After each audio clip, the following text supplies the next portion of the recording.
Hello and welcome to Greater Tulsa Association of Realtors new member orientation online. I'll be taking you through a lot of information here, seeing as how you are a new member.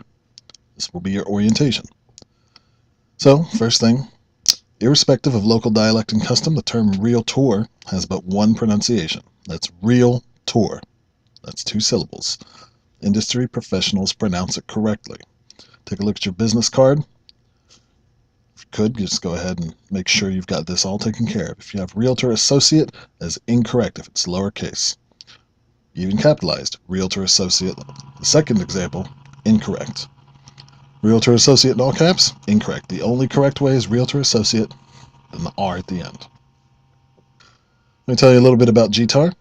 We're a nonprofit 5016C corporation, IRS tax exempt. In 1919, it was known as the Tulsa Real Exchange. 1920, it's chartered Tulsa Real Estate Board by the National Association of Realtors.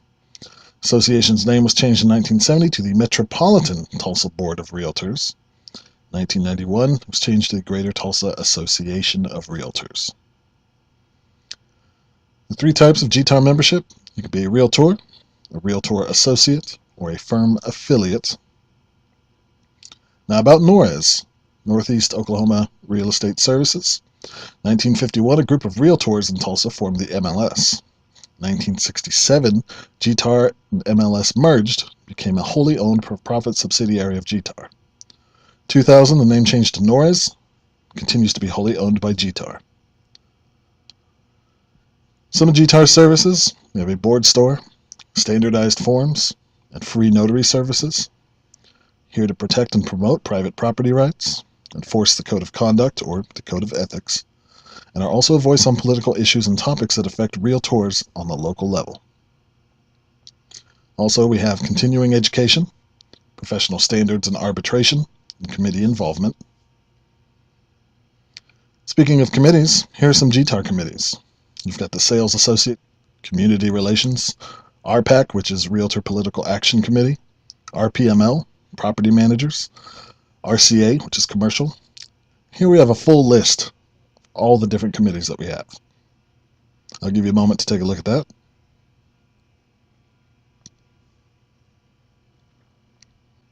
And we have some NORES committees.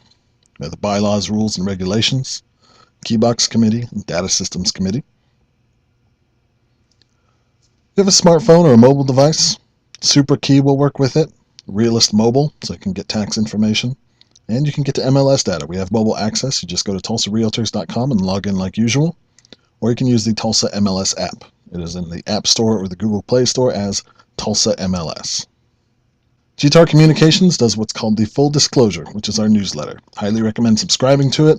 Gives you lots of information on different events and classes that are coming up, as well as any other special information you may need. Sends out email notices, broadcast notices. Definitely follow us on Facebook, like our page, GTAR NORES, that's what it is. We do all sorts of class announcements, just like the Full Disclosure does, but we also do anything that's newsworthy. We'll post on Facebook. Anything that you need to know, we will absolutely post on Facebook. Twitter as well, at GTAR NORES, all one word. Feel free to follow us, and we will also be posting information there. Here's some helpful email addresses and websites.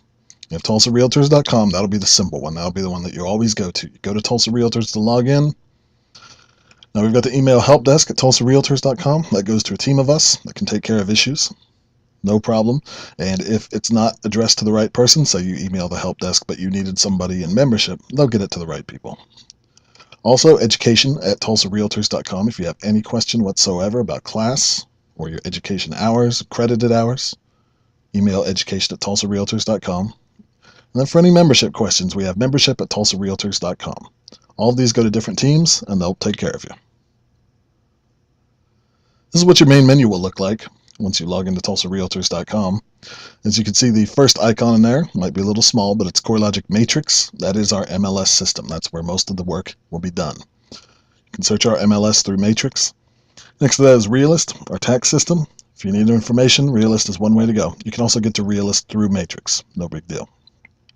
We've also got Zip Form, Supra, Tour Factory, Find by Realtor, your Homes Connect button. That's so that you can manage your public profile on the TulsaRealtors.com homepage. So anything that's facing the public, the Homes Connect button is where you want to go. It's also RPR, RE Technology, which is information for real estate agents. Okay, now you'll see underneath that first set, there's support, where you can get to our knowledge base and ask us questions. Forms and contracts, our governing documents, if you're curious about a little bit more information on what our governing documents are. We have online education, and we have register for classes. If you need to register for any class, click on register for classes. It's very important. And at the bottom, you can pay your bill, things like that. Okay, so NAR is the National Association of Realtors. Their website is www.realtor.org. And OAR is the Oklahoma Association of Realtors. They're at www.oklahomarealtors.com. Their phone number is 1-800-375-9944. OREC, or OREC, Oklahoma Real Estate Commission. www.orec.ok.gov. Their phone number is 866-521-3389. They're in charge of the OREC Uniform Contract of Sale and supplemental addendums. We also offer computer training here at GTAR. As you can see, that's the Matrix homepage up there, which suggests that, yes, we have 3 entire classes on Matrix that you can sign up and attend, hands-on classes. Poly is available to do in-office demos, lectures, hands-on videos, anything. We also have Realist classes if you need more information on Realist. Okay, your GTAR dues are billed annually in October. If you're wondering where that money goes, well, here it is. 38% of it goes to GTAR, 33% goes to the National Association, and 29% goes to the State Association. If you ever wondered where your dues are going, this is where. Now, your NORES fees are based on key services provided. Keys, MLS, that's your NORES fees. It's billed quarterly in advance. It's due on the 15th, and you'll get suspended on the first day of the second month if you have not paid. Now we're going to talk about accessing the MLS system. Go to TulsaRealtors.com. TulsaRealtors.com is not only your access site, there's a login in the corner that says Realtor Login, but it's also the public site. You want to send your people here if you don't have your own website. They can search the MLS and see a limited amount of data. That's why they use you, because you can get all sorts of extra data, and you can actually interpret that data for them. The data may be there on different sites for them, but they need to make it meaningful, and they'll need your help. You may hear about IDX. This is the ability to display others' listings on your website. So if you have a real estate website and you want them to be able to search the MLS, IDX is the way to go. There are 2 options. There's the RETS data feed, which has a one-time setup fee. With RETS, what that is basically you're contracting out to another website. They say, we can work with real estate data. All we need is a RETS feed. We can get that set up and facilitated. And then there's the framed version of IDX, which is a link that you can put on your website where people can click it, and we take care of the rest. They can search through the MLS. Again, they're only seeing limited data. They're not seeing everything that you see. You have access to all sorts of data. They do not have all that. There's a setup and monthly fee for the framed version. If you need technical support, access our knowledge base. gtar.zendesk.com. Lots of information for frequently asked questions there. You can even submit your own. You can email helpdesk@tulsarealtors.com or call us on the phone, 918-663-7500. A copy of the complete NORES rules and regulations can be found by logging into TulsaRealtors.com and clicking on governing documents. That'll have all of our rules and regulations, things like that. Now here's a few rules for you as well. Listings must be entered into the system within 5 business days. Filing listing procedures. Question is, are you required to have your listings entered into the MLS system? The answer, right below, yes, unless you file a Form 9, which is the office exclusive. That must be sent to us within 5 business days. Now, the period for the active property data forms cannot remain active for more than 6 months. Once you reach 6 months, it will expire, and you will need to re-enter the listing. It's not an issue if you have a contract that doesn't expire for a year, but you will have to re-enter it, and you can copy that information over as well. Now, how long do you have to make status changes? You have 3 business days. And here are some of the listing statuses. Active means it is currently for sale and on the market. You cannot tell people no showings until a future date in remarks. You just cannot do that. There's also pending status. What's a pending listing? When you look at a search results and you see pending, what does that mean? It means you have a signed accepted contract. You're required to mark that listing pending. This is mandatory.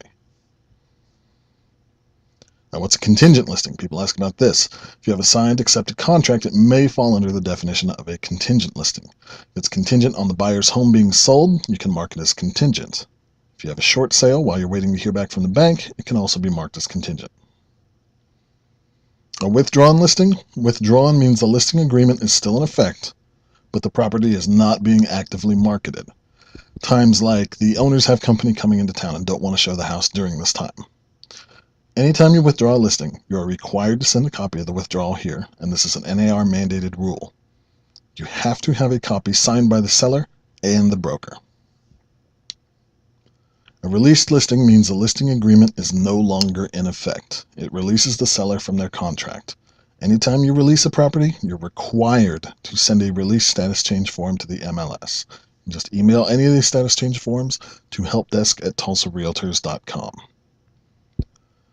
Now, what's an expired listing? Expired works like a coupon. If it expires today, it's still good today.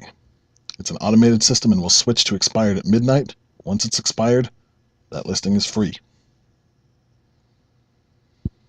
Anticipated closing date. When you make a listing pending, it will stay pending forever and not expire because paperwork takes time. To make a listing pending, you are required to enter the anticipated closing date, and we monitor those dates.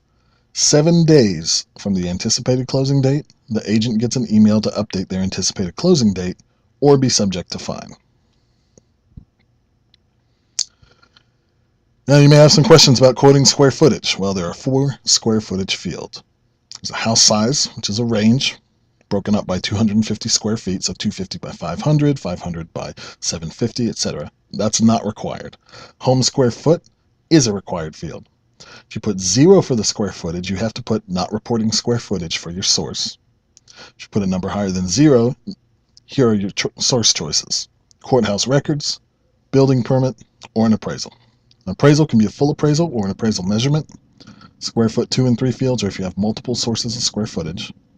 Board recommendation is that you provide all or none for quoting square footage. Now, regarding photos, the time of this presentation, 36 photos is the maximum amount of photos that we allow on a listing. We'll strive to keep our photo max the same as Realtor.com, so they won't have 40 and we'll be lagging behind with 36. We'll try to keep up. Must be of the real estate that is for sale, not families, not animals. Primary photo must be the exterior front of the home. Reasoning behind this is so that you know what you're looking for when you are driving down the street trying to find a property. You'll see that exact same home. Biggest violations are typically lake properties because the back of the house is the prettiest side. The purpose of the main front photo being used is for identification purposes. Like I said, driving down the street trying to find the property. Now, regarding your media and any remarks that are visible, no self-promotion. Cannot put any names down. No phone numbers, no websites for people to go to, period. Those would be violations of our rules. Remarks must contain factual information. If you offer a bonus, it must be entered into the broker remarks a certain way. $500 to cooperating broker. Can never state that the bonus goes to an agent. Always goes to the broker. Can never state or imply that the compensation for the cooperating broker is coming from the seller. Cannot do this. So here's a few questions people have. Can I share my password or key with someone? What if they're my spouse? What if they're a team member? What about my broker? Password and key information cannot be shared, period. Never share this information with anybody. There's a $1,000 fine for both yourself and your broker if it is shared. If you have someone needing to work as you, we have systems in place to allow this. Please call our membership department, 918-663-7500, to explore which option will be right for you. If you have people that need to work as you for whatever reason, we have ways that you will never need to share your password. It's a recipe for disaster if you start sharing your password. And that is new member orientation. Good luck.